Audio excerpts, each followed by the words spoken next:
Hello everyone and welcome back to my channel. A while ago I saw a video from Robin MacPherson where he goes into detail about his method for understanding podcasts in a foreign language.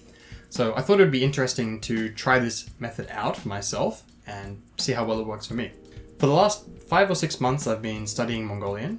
First I was using a textbook which had audio files, then I started reading news articles and trying to get a bit more exposure to natural versions of the language.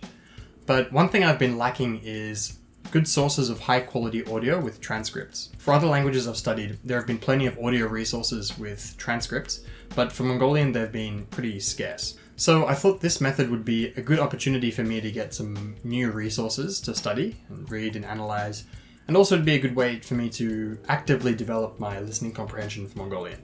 I'll put a link to Robin's video in the description so you can watch it and see his explanation for his technique, but to summarize it briefly, you take a podcast episode or some sort of audio resource, and the first step is to transcribe it yourself. So you really dial your ears in and try and listen to each word, and you can maybe skip some words you don't understand and go back later, but you spend a decent amount of time trying to get an accurate transcription of the episode. The next step is to have that transcript checked by a native speaker, and for this, Robin actually has a perfect tool, which is Journaly. It's a place where you can write texts in a foreign language and a native speaker can check them and give you feedback and comments, and you can also do the same for your native language. So now you have a transcript which you know is correct because it's been checked by a native speaker and which matches the audio file which you were listening to before. So you can use this transcript to study and you can mine it for new information.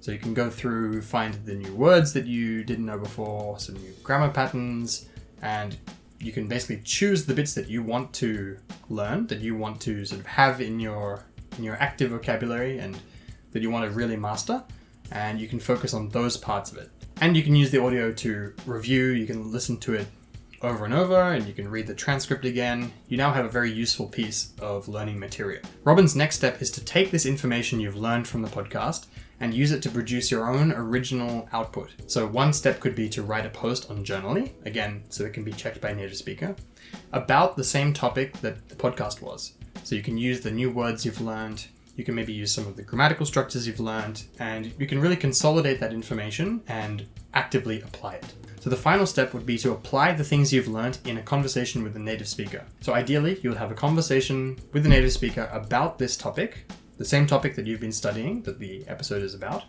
and you're coming into the conversation already equipped with all the vocabulary and grammar and sentence structures that you might need. So ideally, you can, again, consolidate these things you've learned, apply them in a real conversation, and they should stick even better than just hearing them once and never actually trying to apply them. So that's the method in a nutshell. Again, I recommend that you watch Robin's video to get a more detailed explanation of the method. But yeah, I'm going to try it out for Mongolian and we'll see how it works. So the resource I'm going to use for this method is SBS. If you haven't heard of SBS before, it's an Australian TV and radio station. And one of the great things about it for language learners is it has resources, has content in all of these languages. So I think it's over 60 languages. And it includes a lot of languages which are less commonly studied as well. So if you're learning any of these languages, SBS is a great source of high quality audio. So I'm going to click on the Mongolian radio show, the Mongolian site. The site's in Mongolian, but we're going to go to this one, Centre. This will be listening, or it'll be translated into whatever language it is, but it means listening. And we're going to go to the podcast. So these podcast episodes are usually about 10 minutes or so, give or take. They can be really short or maybe up to 20, 30 minutes. And they'll be usually sort of excerpts from a news broadcast. So they'll be fairly topical, they'll be about Australia, life in Australia, and in some cases it'll also be content helping immigrants in Australia. So anyway, it's all interesting stuff. I'm going to choose one that I'm interested in. One thing I'm looking at is the time. I don't want to choose something that's too long because it'll take me way too long to transcribe it and it's not going to be as useful as a resource. I want things that are probably between 5 and maybe maximum 10 minutes long. Okay, I think a good one will be this one. This one is 6 minutes 33, so not too long. And it's about the most common sports in Australia. So, afstrachlin chamgi niklich sportin torlud.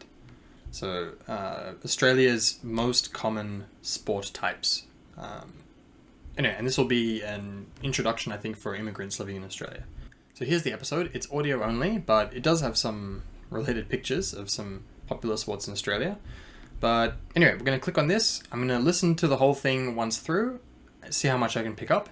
And I'm expecting now that I'll be able to understand almost nothing of it. But let's have a listen first. Та SBS Монгол нэвтрүүлэгтэй хамт байна. Австрали бол спортын орон. Спортын клубуд хамрагдаж дуртай спортоор хичээлэх нь тэдний хувьд бусдтайгаа танилцах, эрүүл байх. Хамт нэг баг байгаагаа мэдэрч ямар нэгэн зорилгод тууштай тэмцэж түүндээ хүрлээ гэх мэдрэмжийг авах боломжтой. Австрали улсад байгаа бус. Okay, so as expected, I understood basically nothing of that. I got some words and some things that I recognized, but I was pretty lost for a lot of that. But hopefully the act of transcribing it will help me to sort of identify some of the words more easily, some of the ones that I missed on my first listening. So let's see how we go. So I have a Word document set up here, and I'm just going to go through the whole thing and try and transcribe it. Now, this might take a while, so I might have to do this in multiple sessions, but I'll see you guys again when I've finished the transcript. So it's a new day and I have my finished transcript here. I'm pretty happy with the result. I managed to get basically everything. It did take me quite a long time though. So this is one sort of drawback of this method is that it is quite time consuming, but I was very focused on the task and I really had to dial my ears in and really focus on the sounds that I was hearing. So the drawback is that it takes a long time, but the added benefit is that not only am I getting to look at the language that's being used, but I'm really developing that sense for the sort of phonetics of the language. So there were some words that I really couldn't hear and I couldn't get down, so I just put some hyphens in there. Hopefully they can be corrected and the proper word can be added in there. And yeah, overall I'm fairly happy with it. So the next step will be to have this corrected and to make sure that everything's right. Now, as I mentioned previously, Robin has his platform called Journaly, which is a place where you can upload your writing and have it corrected by native speakers. However, for Mongolian, I'm not sure that there are any native speakers on Journaly. I've written one post in the past and it doesn't have any corrections, so yeah, I'm not sure that Journaly would work well for these less commonly studied languages. But I have had corrections on Journaly for Indonesian and Kazakh and Portuguese and Russian, so for plenty of other languages, Journaly is a fantastic tool for getting corrections. For this transcript, I'm going to email it to a Mongolian tutor, and she said she's going to correct it and send it back to me, and we'll see how well I did. Okay, so here's my corrected transcript. As you can see, the tutor has gone through and added in green all of the bits that were wrong, and she's also added in the parts that I couldn't hear. So for example, here we have ustrich, or met or nutin. So yeah, I had basically what I expected in terms of the number of mistakes. There were a lot of things like here, avda, I thought it was avda, but it's avtka. So there were a lot of these cases where there were small consonants that were very, very much reduced that I couldn't really hear, but she's put them in more accurately. And yeah, I'm pretty satisfied with the result.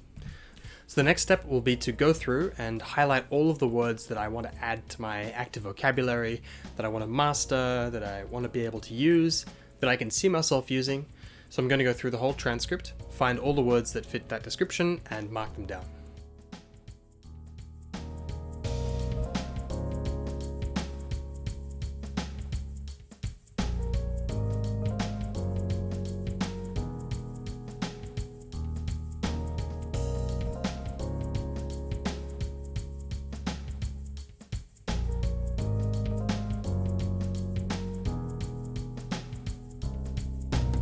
So the next step that I'm going to do is to take these words that I've highlighted and make flashcards for them. Now I would say this step is optional. If you don't like flashcards and if you find they're not useful for you, then don't do them. But if you like flashcards and if you don't mind spending a bit of time making them, then I think they can be useful for really getting that repetition for these new words that you want to learn. So I use Anki for making flashcards, and I'm going to go through and make all of these words that I've highlighted into a closed flashcard. So there'll be a sentence from the text and the target word will be deleted. Now, I always make flashcards from L1 to L2.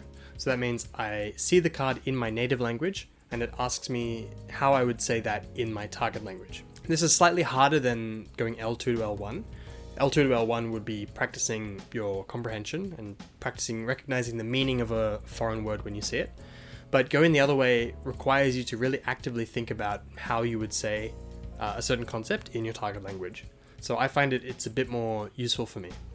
So this is Anki. This is the app that I use for flashcards. And in this screen, you can add new cards to your deck. So you can see that I've already added a deck for Mongolian podcasts.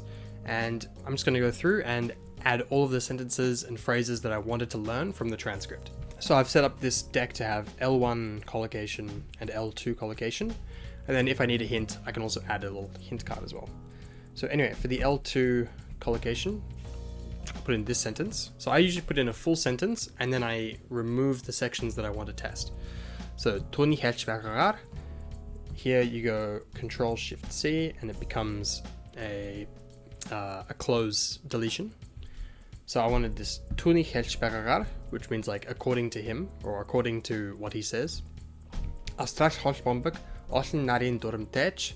So this Narin Durm. You can see I've removed the ending because I know this ending pretty well and I wanted to focus on the vocabulary. So in this case, Narin Durm is a strict rule. So you can see I'm not just doing the word rule or the word strict, I do them together because a strict rule is a pretty common collocation. The word strict is a good word to know if you want to learn the word rule. So you could have a strict rule or a relaxed rule, or you could say they relaxed the rules. And learning these words in collocations, so learning them in context, is a better way to learn vocabulary. So next we have Chamkin Erchalote Sportkich Totorholtich. So in this case I wanted the word Totorholtich, which means to be considered or to be seen as something. So I'll take that as a closed deletion as well. So next for L1, we need the English translation. So I'm just going to type it out here. Okay, so I've added in my translation. I try and mix it between being very literal translation, which maintains the sort of the words that they're using in the Mongolian, and making it a bit more of a natural English sentence. And I'm also going to make all of my closed deletions bold in the English translation. The strict rules, and it is considered. So when you're finished, you can press the add button and it'll add it to your deck. So you can go through and do this for all the words that you've selected in your transcript. So that's basically it for the first section of this method, where you mine the particular piece of audio for useful words and phrases. Here's the full list of phrases that I've taken from this podcast. So you can see it's a mix of vocabulary and also some useful structures and some grammar points. So for example, we have this ch with the verb and hamakri. So this means no matter. And the example that I had was hana chirsan hamakri. So no matter where you come from.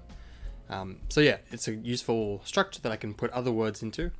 And then for other ones, it's just vocabulary. So for example, the word broadcast or gather or organization. So all of these things are really useful, and I hopefully will be able to use them in my speech and in my writing.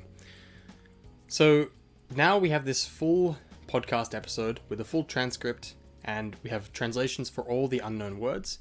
This has now become a really useful piece of content that I can go back to. I can listen to it again and again. I can read the transcript again and again, and I can really get to know this even better than I currently do. So the next step will be to turn this passive vocabulary into active vocabulary. In other words, that means to take the things that I've learned from this podcast and actually use them. So this can be either through writing or it could be through speaking. I would say it's a good idea to start with a writing task so you can have a bit more time to think about what you're saying and really take your time in writing out everything you want to say. And then when you're even more familiar with these words and phrases and grammar structures, then to try and take it into a conversation with a native speaker. I'm sure many of you have the experience of learning a new word in a foreign language and then successfully using it in a real conversation with a native speaker. And you'll know that when that happens, the word becomes a lot better ingrained into your mind and it becomes harder to forget. The word sort of goes from that stage of being a word you kind of remember or one where you might have to use a mnemonic to recall it, to becoming a word that's really automatically recalled in conversation whenever you need it. So that would be the next step to do here. In the future, I'll try and make a video about output and about how to develop your writing and speaking skills. But for now, we'll leave it here with this input task. Let me know in the comments what you think about this activity, about this method, if you think it would work for you or if you've tried a similar thing yourself. Once again, make sure you check out Robin's video about the same task, or his series of videos about the same task. Subscribe to his channel because he makes great videos about language learning. And I'll see you all in the next video.